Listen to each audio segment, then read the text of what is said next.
Se eu fosse a sua professora de literatura, eu jamais apresentaria O Morro dos Ventos Uivantes como uma história de amor. Porque talvez esse seja o maior mal-entendido da literatura inglesa. E eu sei que isso pode parecer estranho, afinal Heathcliff e Catherine são vendidos há séculos como um dos casais mais apaixonados da história. Mas deixa eu te fazer uma perguntinha. Se uma relação é marcada por vingança, manipulação, violência psicológica e destruição, ainda faz sentido chamar de história de amor? Então hoje eu quero mostrar para você por que a Emily Brontë escreveu muito mais do que um romance romântico. Olá pessoal, tudo bem? Aqui quem fala é a Isa e esse é o Leiturudos. E aqui a gente acredita que literatura não é chato. Às vezes só é apresentado de um jeito um pouquinho errado. E um livro que sofreu com isso é O Morro dos Ventos Uivantes. Porque resumiram uma obra maravilhosa e super complexa em apenas um casal apaixonado. Só que tá bem longe de ser só isso. Mas antes da gente falar do romance, vale um pouquinho conhecer quem escreveu essa história. Emily Brontë nasceu em 1818, na Inglaterra, em uma família que já era cheia de escritores. As irmãs dela eram Anne e Charlotte Brontë, duas autoras também super importantes, e cada uma escreveu um livro que virou um marco da literatura inglesa.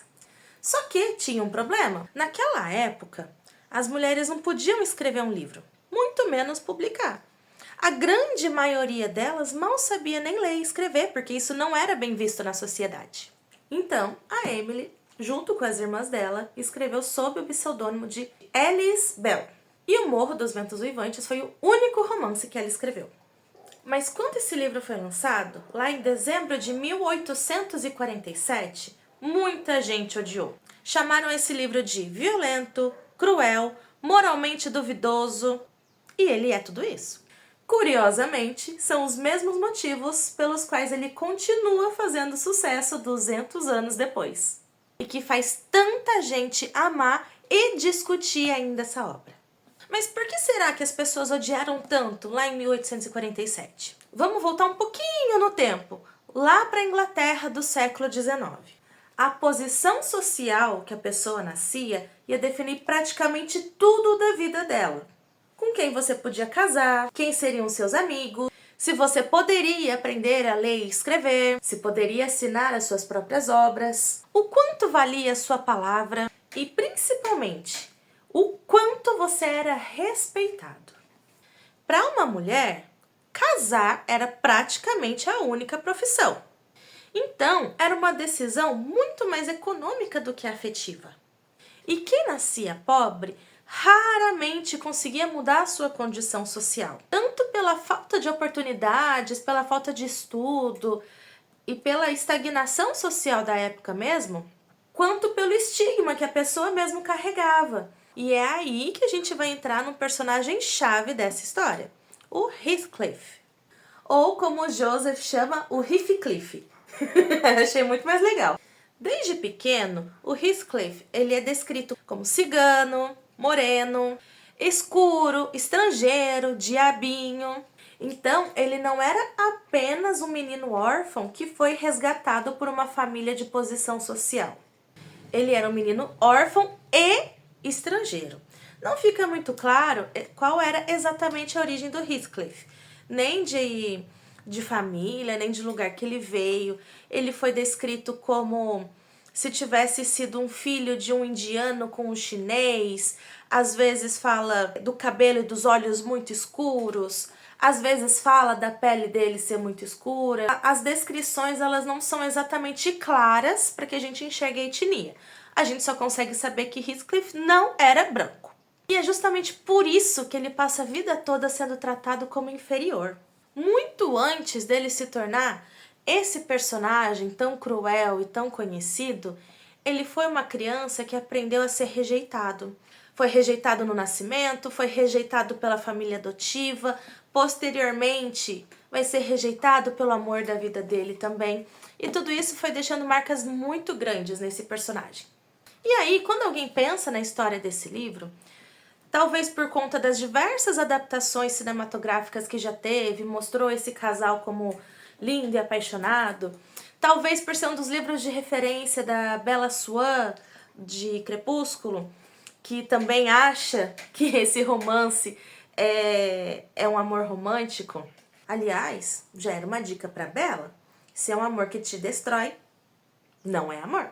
Mas enfim, parece um romance impossível de duas almas que se procuram e se encontram. É só que essas adaptações acabam parar justamente no momento que esse livro começa a ficar ainda mais desconfortável. Eles não se arriscaram a mostrar a pior parte do Heathcliff. E muito menos todas as facetas da Catherine. Porque a Emily Brontë não escreveu um conto de fadas gótico. E muito menos um dark romance. Ela escreveu uma tragédia com personagens extremamente humanos e complexos. E que por terem uma história de vida tão trágica também, acabam confundindo violência com amor. Então, o que esse livro realmente está fazendo? Catherine e Heathcliff se amam? Sim, não há a menor dúvida quanto a isso. Existe amor entre os dois. Existe amizade, existe companheirismo, mas somente esses elementos não são suficientes para criar uma relação saudável. Aliás, a literatura está cheia de personagens que amam profundamente, mas vivem machucando aqueles que eles dizem amar. É exatamente isso que o Heathcliff faz. Agora, se você não leu o livro, não assistiu nenhuma adaptação, caiu no mundo literário agora e não sabe o que acontece nessa história, alerta de spoiler.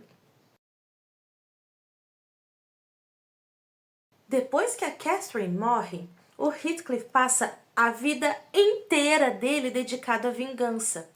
Ele destrói famílias, humilha as pessoas, manipula casamentos, maltrata crianças. Tem até uma cena terrível de maus tratos aos animais. Então você acha que uma mulher tão inteligente quanto Emily Brontë vai estar falando: olha que lindo esse amor? Ou o que será que acontece quando o amor vira uma obsessão? São perguntas muito diferentes. Já a Catherine merece um momento para falar somente dela. Então, deixa eu defender essa mulher maravilhosa que todo mundo insiste em injustiçar. Durante anos, resumiram a Catherine como: ai, mas ela escolheu o dinheiro e não o amor. Ai, que mulher interesseira. Mas será mesmo? Vamos olhar lá de novo para o século XIX. A Catherine cresceu naquela sociedade em que as mulheres não tinham autonomia para nada. Não podia trabalhar, mal podia estudar. A Catherine nasceu em uma sociedade que as mulheres tinham praticamente zero autonomia financeira. Então, casar significa sobreviver, significa segurança, significava status também. Ela sabe que ela ama o Heathcliff, mas ela sabe também que ele não é capaz de fazer a vida dela ser aquilo que ela deseja para si mesma. Então, nessa parte aqui tem a grande declaração da Cat pelo Heathcliff, que é uma das passagens mais conhecidas desse livro e que é realmente muito bonita. Sirvo tanto para me casar com Edgar Linton quanto sirvo para o céu. E se o desalmado do meu irmão não tivesse arruinado Heathcliff, eu nunca teria sequer cogitado uma coisa dessas. Seria degradante para mim casar com Heathcliff agora. Por isso ele jamais saberá como eu o amo. E não é por ele ser belo, Nelly, mas por ser mais eu do que eu mesma. Não sei do que as almas são feitas, só sei que as nossas são idênticas. Assim como sei que a de Linton é tão diferente da nossa como o raio de luar do relâmpago ou a geleira do vulcão. Então aqui ela está mostrando que ela sabe que ama o Heathcliff. Mas ela é egoísta? Não, senhor. Na página seguinte, ela já mostra o quanto que também se importa com o Heathcliff. Nelly, você deve estar me achando uma grande egoísta, mas não lhe ocorreu que se eu me casasse com Heathcliff, seríamos dois mendigos? Já me casando com Linton, posso ajudar Heathcliff a se erguer e libertá-lo das garras do meu irmão. Então, tanto a Catherine quanto o Heathcliff moravam em uma situação de muito abuso, muita violência. O Heathcliff era tratado pior do que se ele fosse um animal. A Catherine também apanhava e ficava de castigo, trancada. Então, os dois estavam numa situação muito precária. E ela tinha consciência, ela tinha sensatez de saber que um rapaz sem estudo, sem trabalho, sem amigos, não ia conseguir fazer uma vida digna, nem de luxo, para nenhum dos dois. Então, ela se casando com alguém que poderia dar essa oportunidade, podia ajudar os dois. Então, meus amores, amar, às vezes, é pensar mais no bem-estar do outro do que no seu, não é verdade? É exatamente isso que a Cat está fazendo. Ela está pensando no bem-estar dela? Sim, lógico, certíssima, mas também, em nenhum momento ela deixou de pensar no quanto isso poderia ajudar aquele que ela também ama. Então, ela não escolhe entre ou ter amor ou ter dinheiro. Ela escolhe entre duas formas diferentes de amor, porque ela também gosta bastante do Linton. E pensa em uma maneira de existir naquele mundo, naquela sociedade e de salvar a si mesma de uma situação tão precária e salvar o amado dela. Isso é uma decisão profundamente humana. E o Heathcliff? Por que ele costuma ser tão romantizado? Ele sofreu preconceito? Sem dúvida nenhuma. Sofreu violência? Bastante, desde a mais tenra infância. E a obra não apenas resume o quanto ele era maltratado, ela mostra etapa a etapa quais eram as violências que o menino Heathcliff sofria e como que isso gerou consequências no Heathcliff adulto. E aí a gente se pergunta, como que uma criança que só viveu, só sofreu violências durante a sua vida inteira vai aprender a demonstrar amor de um jeito diferente desse? Então, Heathcliff ter sido tratado como inferior toda a sua vida ajuda a explicar muita coisa do que a personalidade dele se transformou. Mas explicar não é justificar, porque o menino que sofreu violências passou a reproduzir as violências que ele sofreu depois. Será que alguém já falou sobre isso? A Emily Brontë já estava com a cabeça lá na frente. Então Heathcliff é outro personagem extremamente complexo que ela produziu. Ele é uma vítima e é um agressor. Outra frase que costuma romantizar bastante nesse livro é a declaração de amor do Heathcliff. Não me deixe por um único instante. Tome a forma que quiser, me enlouqueça. Só não me abandone aqui neste abismo, onde não posso encontrá-la. Meu Deus, é insuportável. Não posso viver sem minha vida. Não posso viver sem minha alma. Muito bonito, né? Mas o que vem um pouquinho antes dessa parte? Mentirosa até o fim. Onde ela está? Não está lá, não está no céu, não está morta. Onde está? Ah, você disse que pouco se importava com meu sofrimento. Pois eu lhe rogo uma praga e hei de repeti-la até que a minha língua fique dura e seca.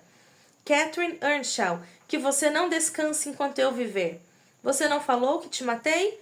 Assombra-me então. Os mortos não assombram seus assassinos? Sei muito bem que existem fantasmas vagando pela terra. Não me deixe por um único instante. E aí começa a parte bonita. Então aqui não é uma declaração de amor, gente, é uma maldição. Ele tá falando para ela virar um fantasma e vagar em sofrimento o resto da vida e assombrar ele também, porque ela já era mentirosa e já era cruel e ela não merece estar no céu. Que tipo de amor é esse? Percebe que o Heathcliff que costuma viralizar é o romântico da primeira frase e não é o manipulador e vingativo da segunda. Então, se eu fosse a sua professora de literatura, eu jamais apresentaria O Morro dos Ventos Uivantes como uma história de amor.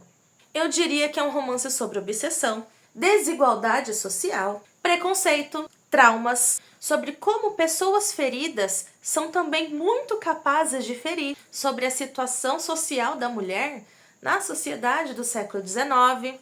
E talvez seja justamente por tudo isso que esse livro é tão famoso há quase 200 anos. Porque até hoje a gente insiste em chamar de amor relações que na verdade são baseadas em dependência emocional, em sofrimento, em vingança também. E a Emily Brontë já estava em 1847 avisando pra gente que se tem tudo isso, não é amor. Então agora eu quero saber de você. Você acha que o Heathcliff ainda é um herói romântico e esses dois são um casal de pombinhos apaixonados? Ou você também percebeu que esse livro nunca foi só sobre isso? Então, se você gostou desse vídeo, se inscreve, curte, compartilha, porque aqui a gente acredita que os clássicos não são chatos e não são feitos só para fazer prova. Eles são feitos para a gente descobrir o quanto as suas histórias continuam falando sobre nós. Tchau, tchau e até a próxima!